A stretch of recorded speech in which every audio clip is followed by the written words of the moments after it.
இந்த வேதத்தில் பல கேள்விகள் உண்டு. ஆனால் இன்றைக்கு நான் இந்த வேதத்தில் இருக்கிற ஒரு கேள்வியை உங்கள் மத்தியில் வைக்கும் பொழுது, இது உங்களுடைய வாழ்க்கையின் நித்தியத்தை நிர்ணயிக்கும்படியான ஒரு கேள்வி. வேதத்தில் இருக்கிற பல கேள்விகளில் அதிமுக்கியமான கேள்வி, இந்த உலகத்தில் நீ விரும்பினாலும் சரி விரும்பாவிட்டாலும் சரி, இந்த கேள்வியானது உன்னுடைய வாழ்க்கையில் பதிலை எதிர்பார்க்கிறதாக இருக்கிறது. இந்த கேள்விக்கு நீ பதிலளிக்கவில்லை என்றால் நித்தியத்தில் நிச்சயமாய் பதிலளிக்க வேண்டியது உண்டு, இல்லை சந்தேகமே கிடையாதுங்க. ஆகவே இந்த கேள்வியை ஒன்றா இந்த உலகத்தில் நீ கேட்டு பதிலளிக்க வேண்டிய ஒரு நபர், இல்லை என்றால் நித்தியத்தில் உன்னுடைய வாழ்க்கையில் இதற்குரிய பதிலை கர்த்தர் உனக்கு அளிப்பார். அப்போஸ்தலர் நடபடிகள் 16வது அதிகாரத்தில் இந்த கேள்வியை நாம் பார்க்கிறோம். அப்போஸ்தலர் நடபடிகள் 16வது அதிகாரம். பவுலும் சீலாவும் சிறைச்சாலையில் அடைக்கப்பட்ட நிலையில் அநேக அடிகள் அடிபட்ட இந்த வேளையில் சிறைச்சாலையில் அவர்கள் கர்த்தரை துதித்து பாடுகிறார்கள்.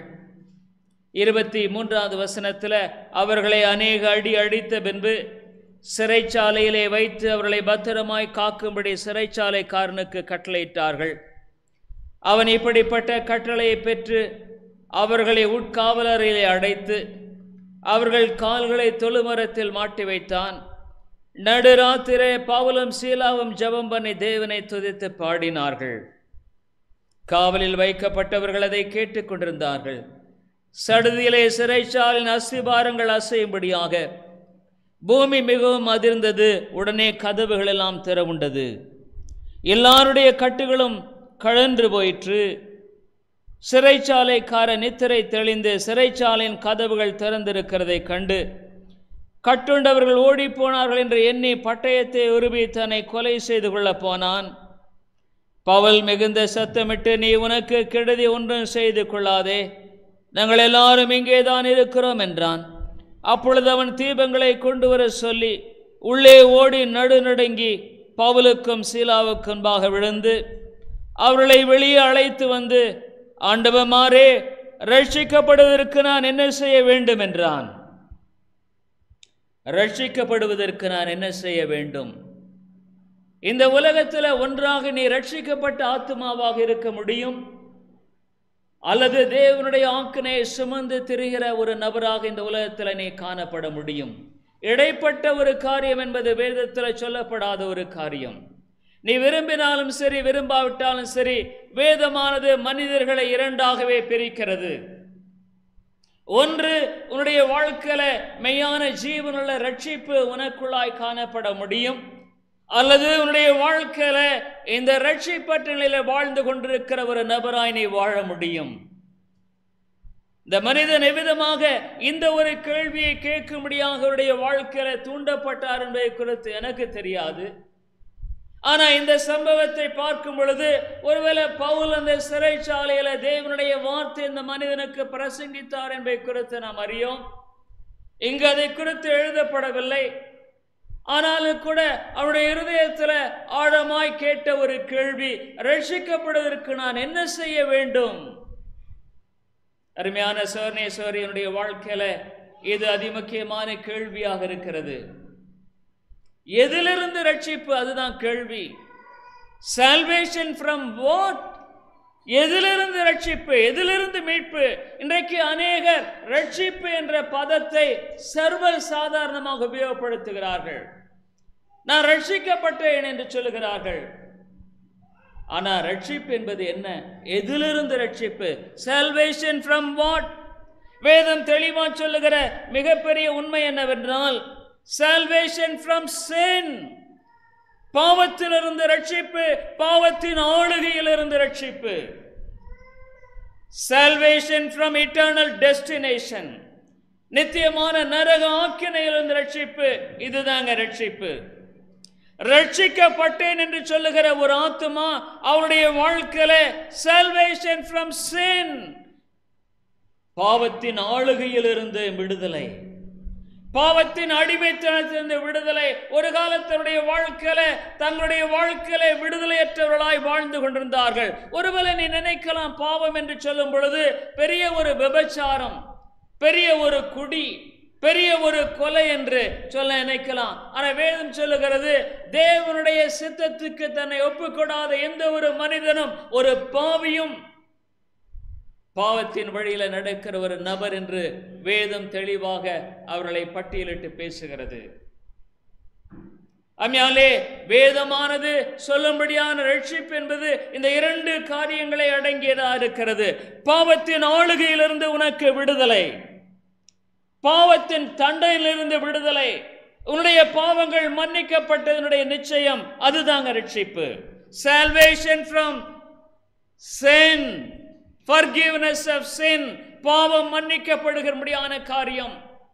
ஆண்டவராகிய இயேசு கிறிஸ்து தெய்வகுமாரன் இந்த உலகத்தில் வந்தவருடைய நோக்கமே அதுதான். நீயும் நானும் நான் ரட்சிக்கப்பட்டேன் என்று சொல்லுவதனால் அல்ல, சபையின் அங்கத்துவம் என்று சொல்லுகிறதுனால் அல்ல, ஞான ஸ்நானத்தினால் அல்ல, வேற எதனாலும் அல்ல. உன்னுடைய வாழ்க்கையில நீ நடக்கும்படியான வாழ்க்கை முறையில் பாவத்தின் அடிமைத்தனத்திலிருந்து நீ விடுதலை பெற்ற நபராய் நீ வாழ்ந்து கொண்டிருப்பாய். அதுதாங்க ரட்சிப்பு. இந்த மனுஷன் கேட்கிற கேள்வி அதுதான், ரட்சிக்கப்பட நான் என்ன செய்ய வேண்டும்? ஐயோ ஆண்டவரே, என்னுடைய வாழ்க்கையில் என்னுடைய பாவ சுபாவத்தின் அடிமைத்தனத்தினால நான் இன்னுமாய் சிக்குண்டு வலையில மாட்டிக்கொண்டிருக்கிறதை போல காணப்படுகிறேன். தேவனுடைய கோபாக்கினை மயிரிழையில தொங்குவதை போல என்னுடைய வாழ்க்கையானது தேவனுடைய ஆக்கினைக்கு உட்படுத்தப்பட்ட நிலையில வாழ்ந்து கொண்டிருக்கிற ஒரு காரியமாய் காணப்படுகிறது. நான் என்றைக்கு மரித்தாலும் நித்தியமான நரக ஆக்கினையை நான் சந்திக்க வேண்டும். ஒருவேளை நரக ஆக்கினை என்பது உண்டா என்று நினைப்பாயானால், நீ எங்கிருந்து வந்த?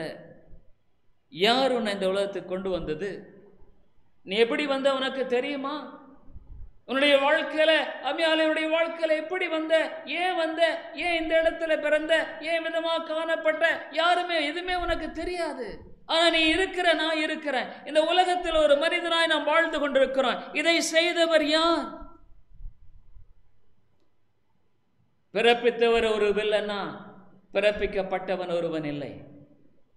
நீ நானும் வானத்திலிருந்து ஏதோ குதித்தவர்கள் அல்ல. இதை செய்த ஒரு நபர் நிச்சயமாக உண்டு.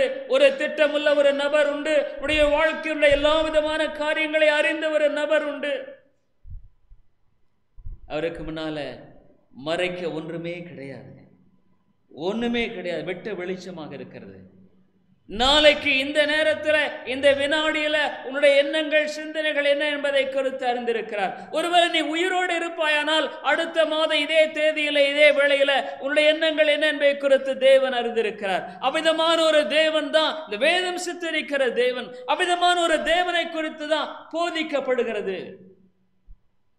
கோடிக்கணக்கான மக்கள் இந்த தேவன் ஜீவன் உள்ளவர் என்பதை அறிந்தவர்களாக இந்த உலகத்தில் சாட்சி பகர்ந்து மறைந்து விட்டார்கள். இன்றைக்கும் சாட்சி பகர மக்களை கர்த்தர் எழுப்பிக் கொண்டுதான் இருக்கிறார். உடைய வாழ்க்கையில ரட்சிப்பு, நான் ரட்சிக்கப்பட என்ன செய்ய வேண்டும்? நேர்மையா பேசுவான், இந்த வசனத்தின் அடிப்படையில் பேசுவான். மறைவு ஒளிவென்பதில்லை. உடைய வாழ்க்கை உண்மையாலுமே பாவத்தின் அடிமைத்தனத்தில் விடுதலையாக்கப்பட்ட வாழ்க்கையா? உன்னால உண்மையாலுமே உன்னுடைய வாழ்க்கையில தேவனுக்கு பிரியமாய் வாழக்கூடிய வாழ்க்கை இருக்கிறதா? பாவம் என்று சொல்லும் பொழுது பெரிதான அளவில் அல்ல. உன்னுடைய வாழ்க்கையில தேவனுக்கு பிடிக்காத பல காரியங்களை நீ இறுக பற்றி கொண்டு வாழ்ந்து கொண்டிருக்கிறாய். அது பாவம் இல்லையா? ஆண்டவருடைய வார்த்தைக்கு கீழ்ப்படிய கூடாமல் உன்னுடைய வாழ்க்கையில இந்த உலகம் உன்னை பற்றி கொண்டு வழிநடத்தப்படுகிறது. அந்த வாழ்க்கை அது பாவம் இல்லையா? உன்னுடைய வாழ்க்கையில தேவனுடைய சத்தியத்துக்கு கீழ்ப்படிவதில்லை, உன்னுடைய மனசு மாம்சமும் விரும்பங்களை செய்து கொண்டு வாழ்ந்து கொண்டிருக்கிறே, அது பாவம் இல்லையா? உன்னுடைய வாழ்க்கையில இயக்க முடியாத இன்னொரு சக்தி பாவத்தின் அடிமைத்தனம். நீ அதில் சிக்குண்டு அலைந்து கொண்டிருக்கிறாய். உடைய வாழ்க்கையில விடுதலை இல்லை, உடைய வாழ்க்கையில சந்தோஷம் இல்லை, உடைய வாழ்க்கையில சமாதானம் இல்லை. தேவன் இல்லாமல் இந்த உலகத்துல இந்த மண்ணுக்கு போக மட்டுமாக நீ சமாதானத்தை தேடினாலும் பெற்றுக்கொள்ள முடியாது. நீ இளைப்படையாது அலைந்து திரிகிற ஒரு நபராகவே வாழ்ந்து கொண்டிருப்பாய். வேதம் சொல்லுகிறது, உடைய வாழ்க்கையில மெய்யான சமாதானத்துக்குரிய வழிதான் ரட்சிப்பின் வழி. உன்னுடைய வாழ்க்கையில மெய்யான சமாதானத்தினுடைய ஒரே ஒரு மெய்யான வழி இயேசு சொல்லி இருக்கிறார், நானே வழி, நானே வழி. இந்த உலகத்துல தெய்வ குமாரன், வானாதி வானத்தையும் பூமியும் படைத்த தேவன் அடிமையின் ரூபம் எடுத்து மனுஷ சாயலாய் தன்னையே பலியாய் ஒப்பு கொடுத்த இந்த காரியத்தை நீ அலட்சியப்படுத்துகிறது பெரிய பாவம் இல்லையா? உன்னுடைய வாழ்க்கையில பெரிய பாவமே அதுதான். நீ அந்த ஆண்டவரை வேண்டான்னு சொல்ற, உன்னுடைய வழி எனக்கு வேண்டாம், உன்னுடைய சித்தம் எனக்கு வேண்டாம், எனக்கு தெரியும், என்னுடைய வழியை நான் அறிந்திருக்கிறேன், என்னுடைய வாழ்க்கையை வழிநடத்தி கொள்ள நான் தெரிந்திருக்கிறேன். இன்றைக்கு வரைக்கும் கேட்கிறேன், உன்னுடைய வாழ்க்கையினால நீ என்ன சாதித்து இருக்கிறாய் என்று நான் கேட்கிறேன். நீ என்ன நிறைவேற்றி இருக்கிறாய்? உன்னுடைய வாழ்க்கையை அங்கு நிச்சயமாக ஒரு படமாய் காட்டுவானால் ஐயோ ஒரு நிர்பந்தமான நபர் இவர். அதை தவிர உன்னுடைய வாழ்க்கையின் சரித்திரத்தில் எழுதக்கூடிய வாசகம் என்னவாக இருக்க முடியும்? சமாதானம் இல்லை, சந்தோஷம் இல்லை, விடுதலை இல்லை. உன்னுடைய வாழ்க்கையில தேவன் உனக்கு பாதுகாப்பு இல்லை. சாத்தான் உன்னுடைய மனதையும் சிந்தனையும் ஆளுகை செய்கிறான். ரட்சிக்கப்பட நான் என்ன செய்ய வேண்டும்? இன்றைய போதனைகள் ஒரு சாபத்துக்குரிய போதனைங்க. இன்றைய கிறிஸ்தவமானது மெய்யாலுமே சாத்தான் வழிநடத்தும்படியான போதகர்களும் சபைகளுமாக மலிந்து கிடக்கிற காரியங்கள். வேதத்துல பார்க்கிற ஒரு மனுஷன் வந்து கேட்கிறாரு, எனக்கும் என் சகோதரனுக்கும் என்னுடைய பாகத்தை பங்கிட்டு கொடு. இயேசு என்ன கேட்டார், என்ன பாகத்தை பங்கெடுக்கும்படியான நபராக நியமித்தது யார் என்று கேட்டார். இந்த உலகத்தில் அவர் வந்ததனுடைய நோக்கமே ரட்சிப்பின் நோக்கம் தாங்க. இந்த உலகத்தில் அதை தவிர பிரதானமான நோக்கம் இல்லை. ஒன்றாக ஒரு மனிதன் ரட்சிக்கப்பட வேண்டும், இல்லை என்றால் அவன் ஆக்கினைக்குட்படுத்தப்பட வேண்டும். இது ஒண்ணுதான், வேற நோ அதர் ஜட்ஜ்மெண்ட். ஆனா இன்றைக்கு சபைகள் என்ன, இயேசு உனக்கு கவலையெல்லாம் நீக்குவார், இயேசு உனக்கு ஒரு நல்ல வேலையை கொடுப்பார், இயேசு உனக்கு பணத்தை கொடுப்பார், இயேசு உனக்கு இதை செய்வார். என்னங்க, இயேசு இந்த உலகத்தில் வந்தவனுடைய நோக்கம் வெறுமையாக வாழ்க்கையில விதமான காரியங்களை செய்யும்படியாக வந்த ஒரு நபராக சித்தரித்து காண்பிக்கிற போதனைகள் இன்றைக்கு சபைகளில் மலிந்து விட்டது. இன்றைக்கு காலையில் எத்தனையோ சபைகளின் பிரசங்கத்தை எடுத்து பார்ப்பீங்கன்னா இதுதாங்க போதனை. இயேசு உன்னை ஆசீர்வதிப்பார், இயேசு உன்னை வழிநடத்துவார், இயேசு உனக்கு, நீ வேதம் சொல்லுகிறது உன்னுடைய வாழ்க்கையில தேவனுக்கு நீ சத்துருவாய் இருக்கிறாய் என்று வேதம் சொல்லுகிறது. உன்னுடைய வாழ்க்கையில அப்படின்னா என்ன? உன்னுடைய வாழ்க்கையில தேவனுடைய கோபாக்கினை சுமந்து திரிகிற ஒரு நபராய் இந்த உலகத்தில் நீ வாழ்ந்து கொண்டிருக்கிறாய். உன்னுடைய வாழ்க்கையில நீ எவ்விதமாக மெய்யான தேவனுடைய மெய்யான கிருபை எதிர்பார்க்க முடியும் என்று நான் கேட்கிறேன். இல்லைங்க, அது போலியான போதனை. இன்றைக்கு ஒரு அம்மா சொன்னாங்க, ஒரு சின்ன கட்டி மாதிரி இங்க வந்தது. அவங்க சென்னைக்கு போனாங்க, சிகிச்சை பெற்றாங்க, 1 மாசத்துல மரித்து போனார்கள். அவ்வளவுதான், முடிந்து விட்டது. ஒரே ஒரு மாத கதை தாங்க. உன்னுடைய வாழ்க்கையில ஒரு சிறிய புற்றுநோய் போதும் உன்னை அழிக்க முடியும். உன்னுடைய வாழ்க்கையில ஒரு சிறிய காரியம் போதும் உன்னை முற்றுமாக நிர்மலமாக்கிவிடும். அம்மையானுடைய வாழ்க்கையில உண்மையான விடுதலை, பாவத்திலிருந்து விடுதலை இருக்கா? ரட்சிப்புங்கிறது அதுதாங்க. இல்லைன்னா உன்னுடைய வாழ்க்கையில ஒன்று நான் சொல்றேன், உன்னுடைய வாழ்க்கையில எதை குறித்து நிச்சயம் இல்லானாலும் நீ உண்மையாக ரட்சிக்கப்பட்டிருக்க என்பதை குறித்து நிச்சயப்படுத்திக்கொள். அது உன்னுடைய நித்தியமான ஆக்கினையில் என்று விடுதலையாக்கும். அது உன்னுடைய வாழ்க்கையில தவறான கணக்கீடிலிருந்து உன்னை விடுதலையாக்கும். நீ அநேக சமயங்களிலே தவறான கணக்கீடு போட்டிருக்கிற, அநேக சமயங்களில் என்ன சொல்ற, ஓ இது நான் ஆண்டவர் என்னை ஆசீர்வதிப்பார், இதெல்லாம் எனக்கு நடைபெறும். இல்லை, உனக்கு நடைபெறாது. தேவனுடைய வாழ்க்கையில உன்னை உடைக்கும்படியாகவே அனுமதிக்கிறார். இந்த காலையில பார்த்த உடைபட்ட இருதயம், உன்னுடைய வாழ்க்கையில சந்திக்கிற ஒவ்வொரு தோல்வியும், உன்னுடைய வாழ்க்கையில சந்திக்கிற எதிர்பார்ப்பினுடைய அங்கே முடிவினுடைய பரிதாபமும், உன்னுடைய வாழ்க்கையில சந்திக்கிற ஒவ்வொரு காரியமும் தேவன் அனுப்பும்படியான ஒரு சம்மட்டி உன்னை உடைக்கிறார், உன்னை உடைக்கிறார். உன்னுடைய வாழ்க்கையில சந்திக்கிற ஏமாற்றங்கள், உன்னுடைய எதிர்பார்ப்பானது வேறு விதமாய் காணப்படுது. உன்னால தாங்க முடியல. ஐயோ எனக்கு ஏன் இது, எனக்கு தானே இப்படி, நான் நல்ல நபராயிற்று, எனக்கு இப்படி நடந்து போச்சு. உன்னுடைய வாழ்க்கையில தேவன் தான் இதை அனுமதிக்கிறார். தேவன் தான் உன்னை அழிக்கிறார். எதுக்காக? உன்னை அழிக்கும்படியாக அல்ல, உன்னை உருவாக்கும்படியாக, உன்னுடைய வாழ்க்கையில் அவர் செயல்படும்படியாக, உன்னுடைய ஆத்துமா ரட்சிக்கும்படியாக. நீ மீறி போன எத்தனை காலம் வாழுவாய்? ஒரு 100 ஆண்டுகள் வாழ முடியுமா? அவ்வளவுதாங்க, என்னுடைய வாழ்க்கையானது முடிந்து விடும். வேதம் சொல்லுகிறது, உன் அழைப்பையும் தெரிந்து கொள்வதையும் உறுதியாக்கும்படி ஜாக்கிரதையாயிருங்கள். ஆகவே ரட்சிப்பு என்பது பாவத்திலிருந்து மீட்பானது, விடுதலை. பாவத்துக்கு எதிரான ஒரு போராட்டம் என்பதை குறித்து வேதம் சொல்லல. ஆனா அதனால நீ அடிமைப்பட்டு வாழ வேண்டிய அவசியம் இல்லை. இந்த மனிதன் கேட்டான், ரட்சிக்கப்படுவதற்கு நான் என்ன செய்ய வேண்டும்? உன்னுடைய வாழ்க்கையில உண்மையான விதத்தில் அறிந்து கொள்ள வேண்டியது என்ன தெரியுங்களா? உன்னுடைய பாவம் உன்னை ஆட்டி படைக்கிறது. உன்னுடைய பாவம் உன்னுடைய சமாதானத்தெல்லாம் கெடுத்திருக்கு. உண்மையா இல்லைங்களா? பேசுங்க. உன்னுடைய வாழ்க்கையில நீ உன்னுடைய ஒவ்வொரு செயலும் உன்னுடைய சமாதானத்தை கெடுத்து கொண்டுதான் இருக்கிறது. ஒவ்வொரு நாளுடைய அனுபவம் அதுதான் இல்லையா? உன்னுடைய வாழ்க்கையில பல காரியங்களில உன்னால சமாதானமாய் வாழ முடியல. உன்னுடைய வாழ்க்கையில் ஏற்படுகிற பலவிதமான பாவ தன்மைகள், பாவத்தின் ஊற்றிலிருந்து வரும்படியான பாவ சுபாவங்களின் வெளிப்பாடுகள் உன்னை ஒரு சமாதானமற்ற நபராகத்தான் வைத்திருக்கிறது. உடைய வாழ்க்கையில எதிர்காலத்தை நம்பிக்கையோடு சந்திக்கக்கூடிய ஒரு உறுதி இல்லை. உன்னுடைய வாழ்க்கையில மெய்யான சமாதானம் இல்லை. இன்றைக்கு என்ன பிரச்சனை தெரியுங்களா? இன்றைக்கு சபைகளில் பாவத்தை குறித்து, அவன் ஒரு பாவிங்கிறத குறித்து பேசவே போதகர்கள் விரும்புகிறது கிடையாது. ஜனங்கள் விரும்புறதில்லை. பாவிங்கிற இயேசு கிறிஸ்து முதலாவது செய்தது அதுதாங்க. மனம் திரும்பு. உன்னுடைய வாழ்க்கையில டர்ன் பேக். உன்னுடைய வாழ்க்கை, உன்னுடைய சொந்த வழியெல்லாம் நீ விட்டு திரும்பு. நீ இயேசுவின் பக்கமாக, இயேசுவே நான் என்ன செய்ய சித்தமாக இருக்கிறேன், திரும்பு. அது மட்டுமாக எனக்கு தெரியாது. ஆனா உன்னுடைய வாழ்க்கையில தேவனுடைய ஆசீர்வாதத்தை நீ ஒரு காலம், ஒரு இம்மியும் நீ எதிர்பார்க்காத. ஆசீர்வாதம் என்று சொல்லும் பொழுது பணம் இல்லை. ஆசீர்வாதம் சொல்லும் பொழுது நீ கட்டின வீடு அல்ல. ஆசீர்வாதம் சொல்லும் பொழுது மற்ற பல காரியங்கள் அல்ல. ஆசீர்வாதம் என்பது மெய்யான ஆவிக்குரிய ஆசீர்வாதம். அது உண்மையாலுமே கர்த்தர் கொடுக்கும் பொழுது அது நிறைவாயிருக்கும், அது உண்மையாயிருக்கும், அது நிலைத்திருக்கும். அதுல வேற எது மாற்றமே இல்லை. நீ உண்மையா ரட்சிக்கப்பட்டிருக்கியா? பாவத்திலிருந்து ரட்சிக்கப்பட்டிருக்கியா? பாவத்தின் ஆளுகையிலிருந்து உனக்கு விடுதலை கொடுத்திருக்கிறாரா? பரிசுத்த ஆவியானவர் ஒரு உள்ளத்தில் செயல்படும் பொழுது, பரிசுத்த ஆவியானவர் ஒரு பாவமுள்ள இருதயத்தை திருப்பும் பொழுது, உடைய வாழ்க்கையில நடைபெறுகிற மகத்துவமான தேவ செயல் தாங்க ரட்சிப்பு.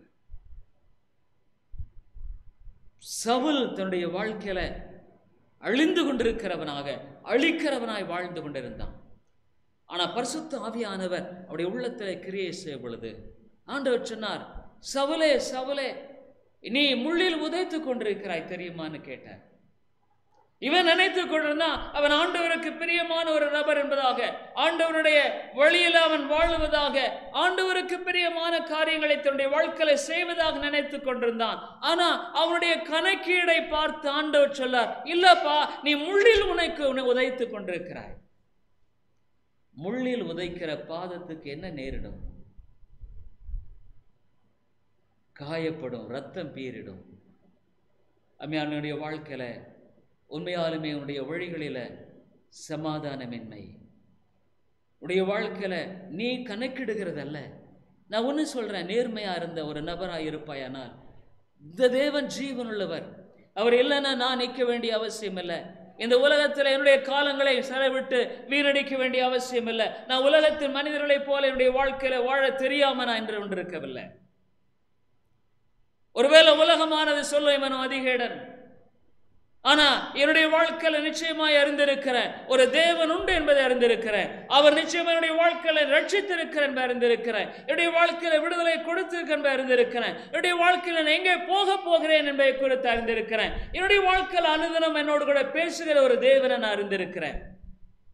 உங்க முன்னால போய் பேச வேண்டிய அவசியம் எனக்கு இல்லை. தேவனுடைய வார்த்தை மெய்யன்பை குறித்து அறிந்திருக்கிறதுனால இந்த இடத்துல என்று நான் பேசுகிறேன். அம்மையான சோதனை சோரியே, உடைய இருதயத்தோடு கூட நேர்மையாய் பேசு. உங்களுடைய உள்ளத்துல உண்மையான விதத்துல நீ இந்த தேவன் ஜீவன் உள்ளவர் என்பதை குறித்து அறிந்துதான் நான் பேசுறேன். அவர் உன்னோடு கூட பேச முடியும். எப்படி பேச முடியும்னு சொல்றியா? நீ உண்மையா தாழும் பொழுது, உன்னை தாழ்த்தும் பொழுது அவருடைய வாழ்க்கை உன்னுடைய இருதயத்துல உன்னுடைய உணர்வுகளில பாதிப்பை ஏற்படுத்துவார். பிலிப்பியர் நிருபத்தில் ஆண்டவருடைய வசனம் என்ன சொல்ல தெரியுங்களா? பரிசுத்த ஆவியானவர் ஒரு மனிதனுடைய உள்ளத்தில் அவர் செயல்படும் பொழுது விதமான காரியங்களானது நடைபெறும். இது தேவனாக மனிதனுடைய வாழ்க்கையில செயல்படுத்த முடியாத ஒரு மகத்துவமான செயலாக இது விளங்குகிறது.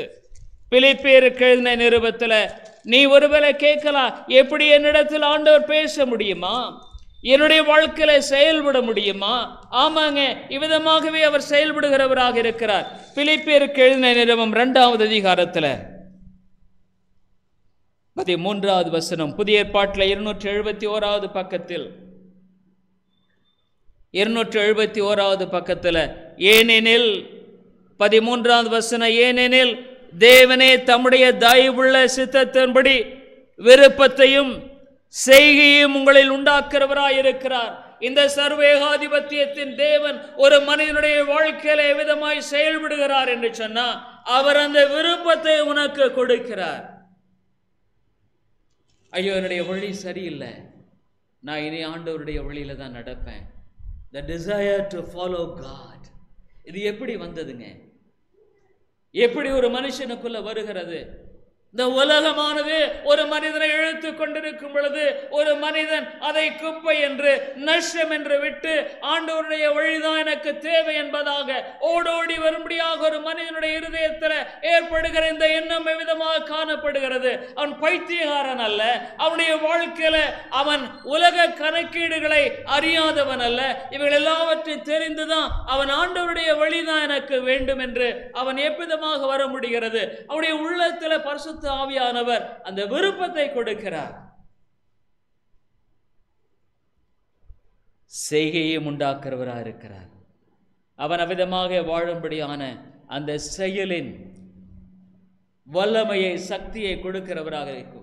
அந்த விதமான காரியத்தை அவர் அவ்விதமாக செய்கிறவராய் காணப்படுகிறார். அருமையான சோர்னே சோரியே, உன்னுடைய வாழ்க்கையில நீ ஆண்டவருடைய சத்தியத்தை கேட்டு தொடர்ந்து இந்த பாவத்தில் வாழ்ந்து கொண்டிருப்பாயானால் தேவனுடைய இந்த கிருபையின் செயல்பாடு உன்னுடைய உள்ளத்தில் நடைபெறாததனாலே நீ அடைத்து வாழ்ந்து கொண்டிருக்கிறாய். ஆனால் அதனுடைய முடிவு என்பது நிச்சயமாக ஆசீர்வாதமாக இருக்கவே முடியாது. ஏன் அவ்விதமாய் காணப்படலன்னா, ஆண்டவர் உன்னிடத்தில் அவ்விதமான செயலை நடப்பிக்கும்படியாக உண்மையான உன்னுடைய இருதயத்தில் தாழ்மை இல்லை, உன்னுடைய இருதயத்தில் அதை குறித்து விளங்கிக் கொள்ளும்படியான உண்மையான உணர்வு இல்லாத நிலையில் வாழ்ந்து கொண்டிருக்கிற நபர் நீ. தேவன் தம்முடைய வல்லமையை உன்னுடைய வாழ்க்கையில செயல்பட வேண்டுமானால் நிச்சயமாக உன்னை தாழ்த்துவது அவசியம். உன்னுடைய உண்மையான நிலையை ஒத்துக்கொள்வது அவசியம். உன்னுடைய வாழ்க்கையில போலியான போர்வை போடும்படியான காரியம் தேவையில்லை. அவர் விருப்பத்தையும் செய்கையும் உண்டாக்குறார். ஏன் உன்னுடைய வாழ்க்கையில சத்தியத்தை கேட்டாலும் விடுதலை உன்னால வர முடியல, வர மாட்டேங்கிற? ஏன் தெரியுமா? இந்த காரியம் உன்னுடைய இருதயத்தில் நடைபெறவில்லை. ஆகவே உன்னால் அதை விளங்கிக் கொள்ள முடியல, இதனுடைய காரியத்தை ருசி பார்க்க முடியல, இதனுடைய காரியத்தை அறிந்து வாழக்கூடிய ஒரு வாழ்க்கை முறை என்பது உனக்கும் அதற்கும் அந்நிய காரியமாய் காணப்படுகிறது. வேற ஒன்றுமே கிடையாதுங்க.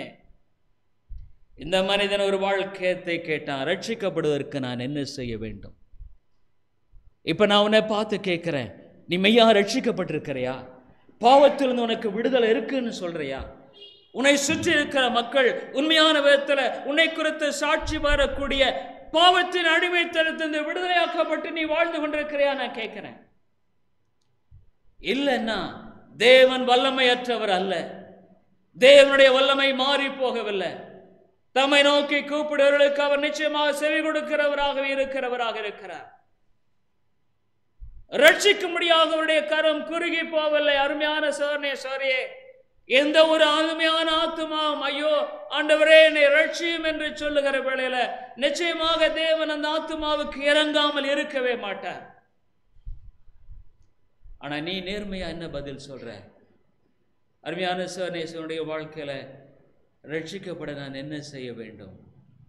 ஒருவருடைய வாழ்க்கையை குறித்து தேவனுடைய சமூகத்தில் தாழ்த்து. ஏன்னா இந்த உலகத்துல நீ எதெல்லாம் விலையேற பெற்றதை என்று எண்ணி வாழுகிறையோ அதெல்லாம் நிச்சயமாக உடைய வாழ்க்கையில குப்பைதாங்க. நீ யோசனை பண்ணிப்பார், இந்த உலகத்துல எவ்வளவு காலம் வாழ்ந்து மரித்து நரக ஆக்கினைக்கு நீ உட்படுவாயானால், இந்த ஐஸ்வர்யவான் அவருடைய வாழ்க்கையில அது நம்ம சம்பரமாய் வாழ்ந்து கொண்டிருந்தான், ஆனா நரகத்துல வேதனைப்படும் பொழுது என்று வேதம் சொல்லுகிறது. லாசரு அவன் தரித்திரனாய் வாழ்ந்து கொண்டிருந்தான். ஆனா அவன் தேவனுடைய ராஜ்யத்துக்கு அவனுடைய வாழ்க்கையில தன்னை தாமே அவன் உட்படுத்தி கொண்ட ஒரு வாழ்க்கை முறையை கொண்டிருந்தான். அருமையான சோதனை சேர்ந்த உலகத்துல உன்னுடைய பொருள், பதம், புகழ் மற்றதெல்லாம் தேவையில்லை. நீ எங்க போயிட்டு இருக்கிறங்கிறதான் கேள்வி. நீ இன்னைக்கு மறித்தால் நிச்சயமாக மோட்ச ராஜ்யத்துக்கு போகக்கூடிய நம்பிக்கை இருக்கா? ஒருவருடைய வாழ்க்கையில சொல்லலாம், மோட்சம் என்பதை குறித்து என்னால நம்ப முடியல, நரகம் என்பதை குறித்து என்னால நம்ப முடியலன்னு சொன்னா, தேவ ஆவியானவர் உனக்குள்ளாக அவ்விதமான ஒரு நம்பிக்கையை கொடுக்காததுனால உடைய வாழ்க்கையில நீ எவ்விதமாய் வாழ்ந்து கொண்டிருக்கிறாய். ஆகவே நம்முடைய வாழ்க்கையில உன்னுடைய துணிகரத்தின்படியாக நீ வாழுகிற ஒரு வாழ்க்கையை நீ தொடர்ந்து செய்து கொண்டிருக்கிறாய். வேற ஒண்ணுமே இல்லை. உனக்கு அந்த நம்பிக்கை என்பது இல்லைன்னா ஆவியான உனக்குள்ளாய் கொடுக்கவில்லை. வேற ஒண்ணுமே இல்லை. It's so simple. இந்த மனிதர் சொன்னான், ரட்சிக்கப்பட இருக்கிறான், என்ன செய்ய வேண்டும்? அம்மையால இன்றைக்கு the greatest threat என்ன தெரியுங்களா? the churches,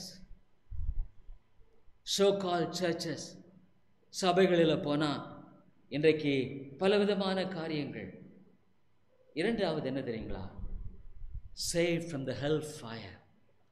வேதம் சொல்லுது, நீ விரும்பினாலும் விரும்பலாட்டாலும் இயேசு கிறிஸ்து தான் நரகத்தை பற்றி அதிகமாய் சொன்னவருங்க. இந்த வேதத்திலேயே நரகத்தை பற்றி அதிகமாய் பேசினவர் இயேசு கிறிஸ்து தான். ஏன்னா அவர் தான் அங்கே மேலிருந்து வந்தவர். எந்த ஒரு மனிதனும் மரித்து திரும்பி வரவில்லை.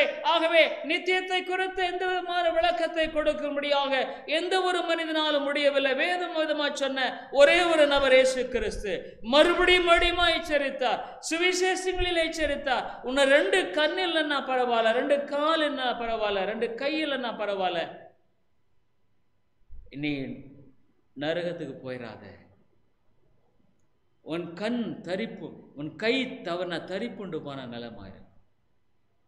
ஆகவே இயேசு கிறிஸ்து இந்த வேதத்தில் அவர் சொன்ன அஸ்திபாரமான காரியம். ஆகவேதான் மனம் திரும்பு, பரலோக ராஜ்யம் சமீபத்திருக்கிறது. அதாவது தேவனுடைய ராஜ்யத்தை நீ சந்திக்க வேண்டும். இந்த உலகத்தில் பிறந்த எந்த ஒரு மனிதனும் ஒரு நாள் அவனுடைய கண்கள் மூடப்பட்டு திறக்கப்படாது. நான் இன்னைக்கு நின்று பேசிட்டு இருக்கேன், ஆனா ஒரு நாள் நிச்சயமாக நான் மறிக்கத்தான் வேணும், சந்தேகமே இல்லை. என்னை சுற்றி 4 பேர் ஒருவேளை எப்படி வந்து நிற்கத்தான் வேணும். ஒருவேளை தனியான இடத்துல மறித்து போயினால் அது எப்படியோ முடியத்தான், அவ்வளவுதான். மரணம் என்பது நிச்சயம் நான் சந்திக்கத்தான் வேணும். அதுக்கு விதிவிலக்கு இல்லை. ஒவ்வொரு மணி நேரமும் ஒவ்வொரு மணித்துளிகளும் ஓடிக்கொண்டேதான் இருக்கிறது. நீ நான் அதை நிறுத்த முடியாது. நீ நானும் ஒவ்வொரு second we are walking towards eternity. We are walking towards the day of death, the hour of death. அந்த மணி நேரத்தை நோக்கி ஓடிக்கொண்டுதான் இருக்கிறாங்க. உன்னுடைய வாழ்க்கையில வேதம் சொல்லுகிறது, மரண பயத்திலிருந்து கிறிஸ்து ஒருவர் தான் விடுதலையாக்கக்கூடியவர். அம்மையான சோர்ணேஸ்வரியே, saved from the hell fire. வேதம் என்ன சொல்லுது? நரக ஆக்கினை. அங்கு புழு அவியாதான். நாங்க ஆக்கினை என்பதில்லை. இந்த ஐஸ்வர்யவான் பேசுகிறான், ஐயோ நான் வேதனைப்படுகிறேனே. அருமையான சோர்ணேஸ்வரியே, நான் சொன்னதான் இந்த உலகத்தில் எப்படி வந்த தெரியாது,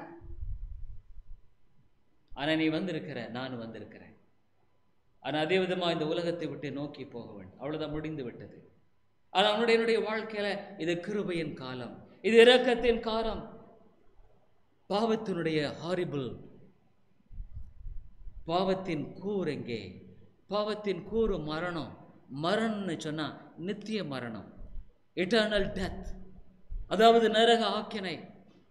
அம்மையால இன்னைக்கு நான் பேசிக்கொண்டிருக்கிறேன், ஆனா பேசுகிற ஒவ்வொரு செகண்டோ 2 பேர் இந்த உலகத்தை விட்டு போய்கொண்டே தான் இருக்கிறார்கள். They are falling into the hell fire.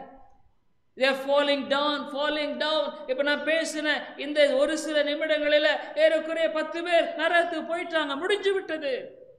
அந்த ஓட்டத்தில் நீ நான் ஓடிக்கொண்டே தான் இருக்கிறோம், விரும்பினாலும் சரி விரும்பலான்னாலும் சரி. ஆகவே தான் வேதம் தெளிவா சொல்லுகிறது, உன்னுடைய வாழ்க்கையில உன்னுடைய ரட்சிக்கப்படாத பக்தி என்பது என்னன்னு வேதம் சொல்லுகிறது. எபிரேயருக்கு நிருபம் 9வது அதிகாரத்தில் வேதம் சொல்லும்படியான ஒரு காரியம். எபிரேயருக்கு எழுதின நிருபம் 9வது அதிகாரத்தில் விதமாய் வேதம் சொல்லுகிறது. நான் முடிக்க வேண்டிய நேரம் கலந்து போயிருச்சு. ஆகவே நான் வெகு சீக்கிரத்தில் முடிக்க வேண்டியதாக இருக்கிறது. எபிரேயருக்கு நிருபம் 9வது அதிகாரம் இவ்விதமாக ஆண்டவருடைய வசனமானது என்னுடைய கிரியைகளை குறித்து இவ்விதமாய் சொல்லுகிறதாக இருக்கிறது. என்னுடைய வாழ்க்கையில் இவைகள் செத்த கிரியைகள் என்று வேதம் சொல்லுகிறது. அருமையான சகோதரனே, சோரியே, நீயும் செய்யும்படியான காரியமானது செத்த கிரியைகள். இது உன்னுடைய வாழ்க்கையில ஒரு காலம் உன்னை ரட்சிக்காது, உன்னை மீட்டுக் கொள்ளாது, உன்னை விடுதலையாக்காது. உன்னுடைய வாழ்க்கையில வெறுமையான போலியான பக்தியை குறித்து மேன்மை பாராட்டும்படியான காரியம் அல்ல. இந்த அதிகாரம் முழுவதுமாக இயேசு கிறிஸ்து செத்த கிரியைகளிலிருந்து உன்னையும் என்னையும் மீட்கும்படியாக வந்த இரட்சகராக சித்தரித்து காட்டப்படுகிறவராக இருக்கிறார். அருமையானுடைய வாழ்க்கையில ஆகவே சால்வேஷன் ஃப்ரம் சின், பாவ மன்னிப்பை கொடுக்கிறார், பாவத்தின் ஆளுகையிலிருந்து விடுதலை கொடுக்கிறார். Salvation from the eternal hell fire. ஏன்னா இந்த உலகத்தில் பிறக்கும் பொழுதே பாவியாகவே நாம் பிறக்கிறோம். பாவத்தின் தண்டனையோடு கூட தான் பிறக்கிறோம். பாவத்திலே கற்பந்தரித்தேன் என்று தாவீது கதற வேண்டியதாக இருந்தது. அவருடைய வாழ்க்கையில பாவத்தின் ஆக்கினையினுடைய நிலை குறித்து அவன் அவிதமாக புலம்ப வேண்டியதாக இருந்தது. இந்த உலகமே பாவத்தினால பாரஞ்சுமந்து தவிக்கிறதுங்க. தேசங்கள் பாவத்தின் ஆளுகையினால தடுமாறுகிறது. குடும்பங்கள் சின்னாபின்னமாயிட்டு இருக்கு. எத்தனை குடும்பங்களில பாவத்தினுடைய ஆளுகையானது மக்களை அழித்து கொண்டிருக்கிறது. அருமையான சோர்ணேஸ்வரியே, உடைய வாழ்க்கையில விடுதலை வேண்டுமானால் ஒரே ஒரு வழி இயேசுதாங்க. இயேசுவே என்னை ரட்சியும் என்று கேள். ரட்சிக்கப்பட என்ன செய்ய வேண்டும் என்று சொன்னா, உன்னுடைய பாவத்தின் அகோரத்தை குறித்து சிந்தித்துப்பார். உன்னுடைய பாவத்தினுடைய நிலை குறித்து எண்ணிப்பார். வேதம் சொல்லுகிறது, விசுவாசத்தினால் வராத யாவும் பாவமே. ஆண்டவராக இயேசு கிறிஸ்துவே தேவன், அவரே மெய்யான உன்னதமான சர்வத்தையும் ஆளுகை செய்கிற தேவன், அவருக்கு நான் ஒப்புக் கொடுப்பேன் என்று விசுவாசத்தின் அடிப்படையில் அவருடைய அருமையான கரத்தில் உன்னை ஒப்புக்கொள்ளாதபடிக்கு நீ செய்கிற எந்த ஒரு நற்கிரியுமே பாவம் தாங்க.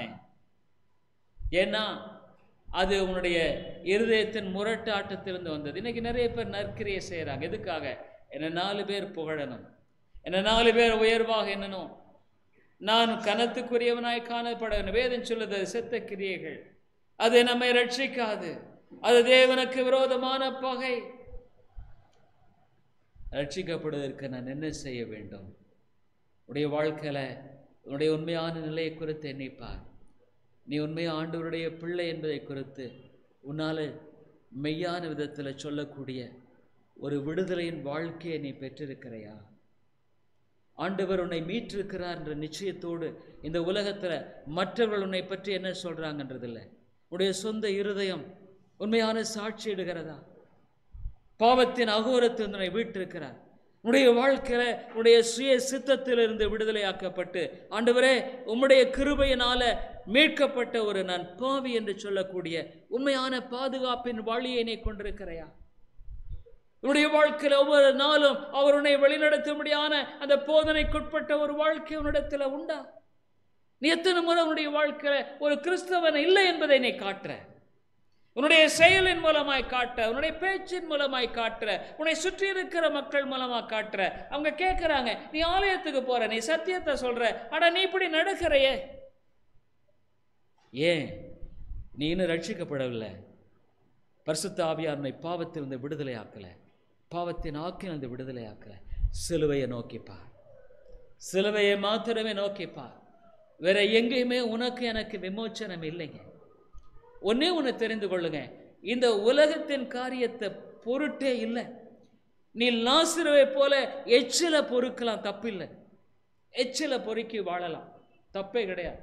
ஆனா மோட்ச ராஜ்யத்துக்கு நீ போக முடியுமா? நீ ஐஸ்வர்யனை போல வாழ விரும்புகிறாய், உன்னுடைய சொந்த வழியில வாழ விரும்புகிறாய். உனக்குன்னு கௌரவத்தை தேடுற, உனக்குன்னு மதிப்பை தேடுற, உனக்குன்னு உயர்வை தேடுற, உனக்குன்னு அந்தஸ்தை தேடுற. ஆனா உன்னுடைய வாழ்க்கையில இவைகள் எல்லாவற்றையும் நீ செய்யும் பொழுது தேவன் அவனுடைய வாழ்க்கையில அவர் தம்முடைய காரியத்தை நிறைவேற்றும்படியாக நீ சேர்த்து வைக்கிற உனக்கு எதிராய் சாட்சியிடுகிற ஆக்கினையின் செயல்கள் தாமே வேற ஒன்றுமில்லை. தேவனுக்கு முழுமையாய் ஒப்புக்கூடாத எந்த ஒரு ஆத்மாவையும் கர்த்தர் திரும்பி கூட பார்க்க மாட்டார், திரும்பி கூட பார்க்க மாட்டார். உன்னுடைய வாழ்க்கையில உனக்கும் அவருக்கும் சம்பந்தமே இல்லைங்க. இதுதான் உண்மையான நிலை. நீ ரட்சிப்பை தேடு, மத்தெல்லாம் நான் தரேன்ற. நீ ரட்சிக்கப்படாம உனக்கு நான் எதுவுமே தந்துமே பிரயோஜனம் இல்லை. உன்னை இன்னுமா மோசமாக்குவேன். நீ இன்னுமா ரட்சிப்பை தேடாதபடிக்கு இன்னும் நீ கடினமா, எனக்கு கொஞ்சம் நல்லா பணம் இருந்தது, நான் ஏன் ஆண்டவர்கிட்ட ஜெபிக்கணும்? எனக்கு நல்லா இருந்தா ஆண்டவரை நோக்கி பார்க்க தேவை அவசியம் இல்லை. ஆனா வேதம் சொல்லுது ஐஸ்வர்யவான் பரலோக ராஜ்யத்தில் வருகிறது அரிது. அருமையான சோர்நேசனுடைய வாழ்க்கையில ரட்சிக்கப்பட்டிருக்க ஒரு மெய்யான அனுபவத்தை தேடு. அது உனக்கு நல்லது. உன்னுடைய ஆத்துமா ரட்சிக்கப்படணுங்க. நீ வெறுமையாய் போலி போர்வை போத்தி வாழும்படியான வாழ்க்கையை குறித்து நீ உண்மையான விதத்தில் எவ்வளவு காலம் நீடித்திருக்கும் என்று நினைக்கிற. ஒருவேளை நான் ஒன்று சொல்கிறேன், நீ பாவிங்கிற உணர்வு கூட ஆண்டவர் கொடுக்கலன்னா உனக்கு வராதுங்க. உனக்கு வராது, எனக்கு வராது. நம்முடைய வாழ்க்கையில் எப்படி நம்ம நினைப்போம், இல்லை நான் ஒரு நல்ல கிறிஸ்தவன், நான் உள்ள கிறிஸ்தவன். ஆனால் அவனுடைய வாழ்க்கை அது வெளிப்படுத்தலைங்கிறதை குறித்து அறியக்கூடாத மதியினமும் பார்க்கக்கூடாத குருடும் உன்னை ஆட்கொண்டிருக்கிறதே. இதிலிருந்து யார் உன்னை மீட்க முடியும்? கிறிஸ்து மாத்திரம். உன்னை தாழ்த்துவதை தவிர பெரிதொரு வழி இல்லை. வேதம் சொல்லுது கோடை காலம் முடிஞ்சிருச்சு, அறுப்பு காலம் முடிஞ்சிருச்சு, இப்பொழுதே ரட்சணிய நாள். இந்த வேளையில நீ ரட்சிக்கப்படலைன்னா உனக்கு அடுத்த வேலை ரட்சிப்பை குறித்து நீ தேடுவன் என்ன நிச்சயம்? ஏன்னா இந்த இருதயம் எல்லாவற்றை பார்க்கலும் திருக்கும் மகா கேடுள்ளது. சத்தியத்தை கேட்கும் போது ஒருவேளை உருகலாம், உடைபடலாம். ஆனா அடுத்த நிமிஷம் போனா அதை விட இரட்டிப்பாய் கடினப்பட்டு போயிருது. பொல்லாத ஒரு இருதயம். கிறிஸ்து பரிசுத்த ஆவியானவர் உடைபடும் பொழுதுதான் இதுல மெய்யான மாற்றமும் மெய்யான மனம் மாறுதலும் மெய்யான ரட்சிப்பும் நடைபெறும். சிலுவை நோக்கி பார். உனக்காக தன்னையே பலியாய் ஒப்பு கொடுத்த அந்த ரட்சிப்பை நீ புறக்கணிப்பது உன்னுடைய வாழ்க்கையில மிகப்பெரிய பாவங்க. நீ வேற எந்த ஒரு பாவமும் செய்ய தேவையில்லை. இந்த ஈன சிலுவையை சுமந்து தேவாதி தேவன் உனக்காக ரட்சிப்பை சம்பாதித்து இந்த உலகத்துல உனக்கு இலவசமாய் கொடுக்கும்படியாக அவனுடைய இருதய கதவை தட்டி கொண்டே இருக்கிறார் பாரு. அது நீ புறக்கணிக்கப்படும் பொழுது நீ வேற இந்த உலகத்துல எந்த ஒரு பாவமும் செய்யாமல் இருக்கலாம். ஆனா நீ அதை புறக்கணிக்கிறதே உன்னுடைய மகா பெரிய பாவம். It is not the matter of sin, but it is the matter of son. பாவம் என்கிறது அல்ல. ஒன்னு சொல்றேன் கேளுங்க, நீ உன்னுடைய பாவத்துக்காக நீ நரகத்துக்கு போறது இல்லை. உன்னுடைய நீ செய்த பாவத்துக்காக நீ நரகத்துக்கு போக போறதில்லை. நீ அந்த பாவ பரிகாரத்தை உதாசீனப்படுத்துறதுனால தான் நரகத்துக்கு நீ போற. உனக்காக பாவ பரிகாரி தன்னுடைய காரியத்தை எல்லாம் செய்து முடித்து இலவசமாய் கொடுக்கிறத நீ வேண்டான்னு சொல்றவாறு, அதனாலதான் நீ நரகத்துக்கு போற. நீ செய்த பாவங்களினால் அல்ல. உன்னுடைய வாழ்க்கையில எதை தெரிந்து கொள்ளுவாய்? ஜெபிப்போம். அன்புள்ள ஆண்டவரே, உம்முடைய சத்தியத்துக்காய் எமக்கு ஸ்தோத்திரம். நான் ரட்சிக்கப்படும்படியாக என்ன செய்ய வேண்டும்? உண்மையான ரட்சிப்பு எனக்குள்ளாக இருக்கிறதா? நான் மெய்யாலுமே ஒரு ரட்சிக்கப்பட்ட ஆத்துமா தானா, அல்லது ரட்சிக்கப்பட்ட ஆத்துமாவை போல நான் நடிக்கிறேனா?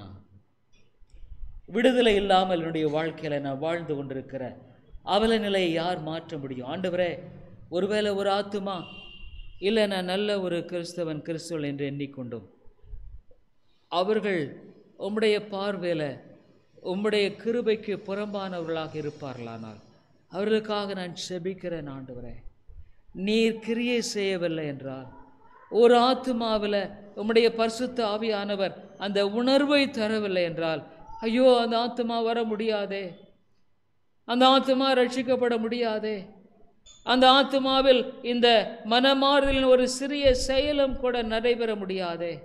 ஆண்டவரே முற்றிலுமாக அவ்விதமான ஒரு நிலை, ஒரு முற்றிலும் ஆண்டவரே தடுமாறுகிற ஒரு பரிதாப நிலை அல்லாமல் வேறொன்றில்லையே.